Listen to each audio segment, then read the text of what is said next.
उसी समय कर्ण ने कहा, अर्जुन बोले अब तुझे धर्म की याद आ रही है, अगर तुझे उसी दिन धर्म पता होता तो उस भरी सभा में वो द्रौपदी तुम्हारे सामने गई थी, द्रोणाचार्य के पास गई थी, पितामह भीष्म के पास गई थी, परंतु किसी ने ये नहीं कहा कि सबला की क्यों बड़ी सभा में लाज लुटा रहे हो, आज तुझे धर्म की याद आ रही है।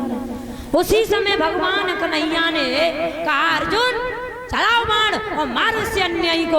उसी समय अर्जुन ने बाण चलाया तो धड़ से एकदम शीश कर्ण का अलग हो गया, कर्ण का सर अलग हो गया।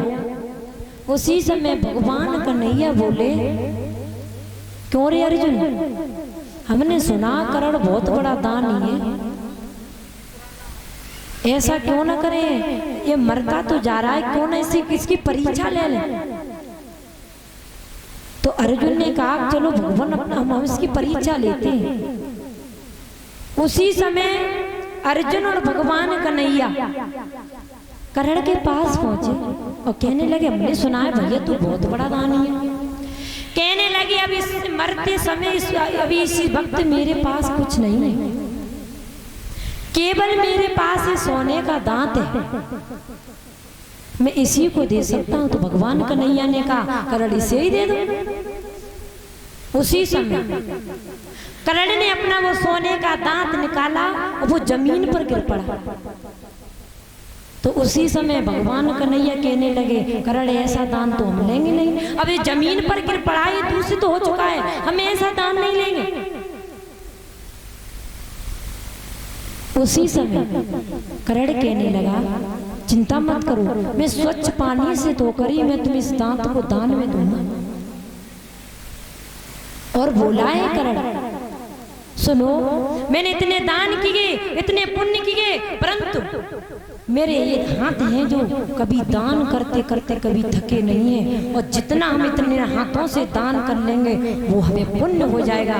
और कर्ण बोला है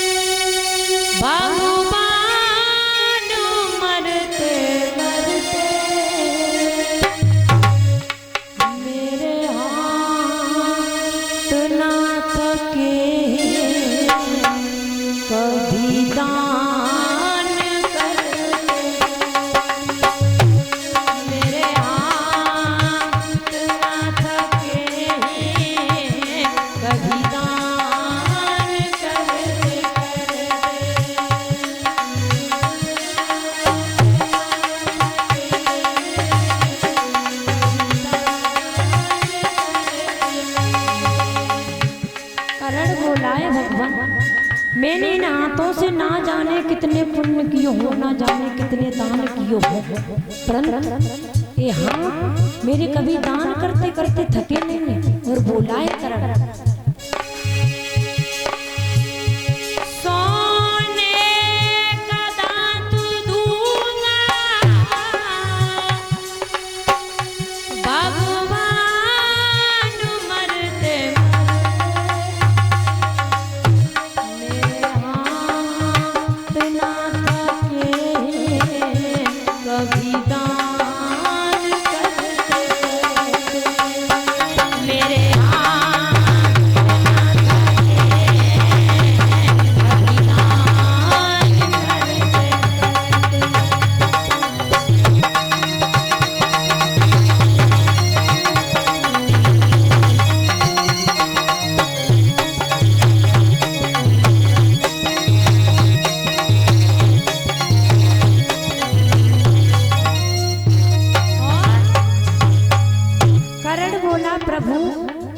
मैं सोने का दांत दूंगा तुम्हें स्वच्छ पानी से धोकर। उसी समय उस कर्ण ने अपने कोनियों के भर ऐसे चल करके अपने बाण धनुष उठाए और छत्रधारी उस कर्ण ने ऐसे जमीन में बाण मारा तो पानी पानी हो गया। उसी समय उसी पानी से धोकर के वो दांत स्वच्छ करके वो भगवान कन्हैया को दिया।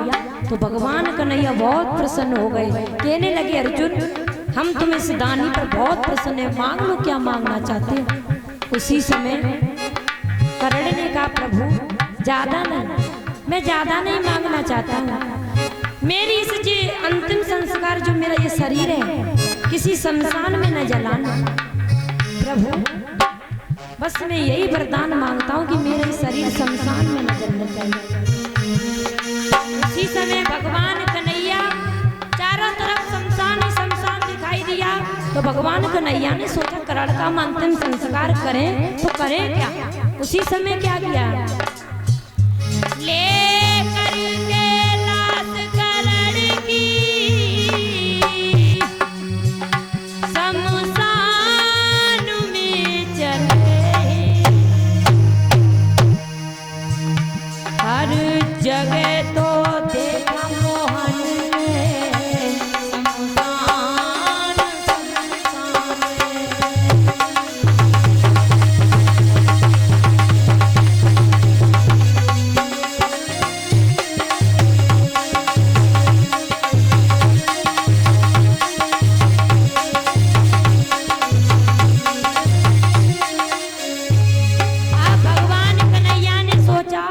हम चारों तरफ कर्ण की, हम कर्ण का चारों तरफ घूमिया, शमशान ही शमशान है, हम कर्ण का अंतिम संस्कार करें तो करें क्या।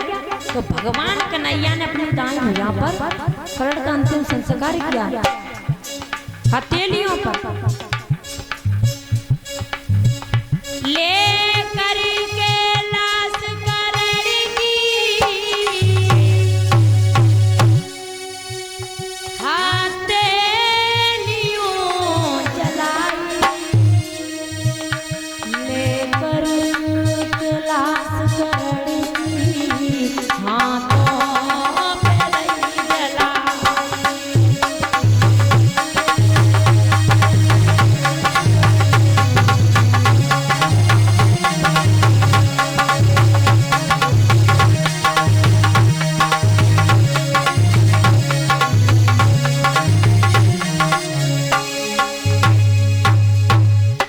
भगवान कन्हैया ने कर्ण का अंतिम संस्कार अपनी हथेलियों पर किया, हथेलियों पर।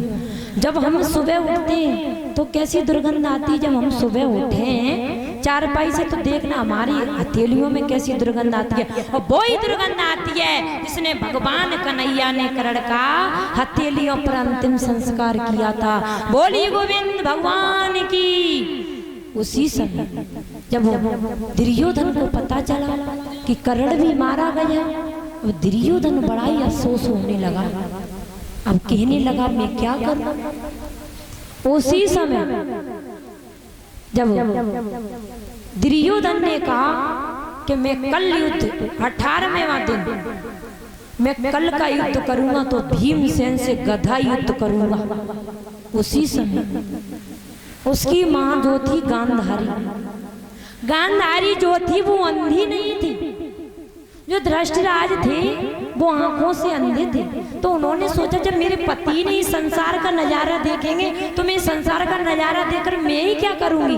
तो उन गांधारी ने अपनी आंखों से पट्टी को बांध लिया। उसने कहा कि आज से मैं भी संसार का नजारा नहीं देखूंगी। वो गांधारी कोई अंधी नहीं थी। तो उसी समय दुर्योधन स्नान करने के लिए जा रहा था गंगा मैया।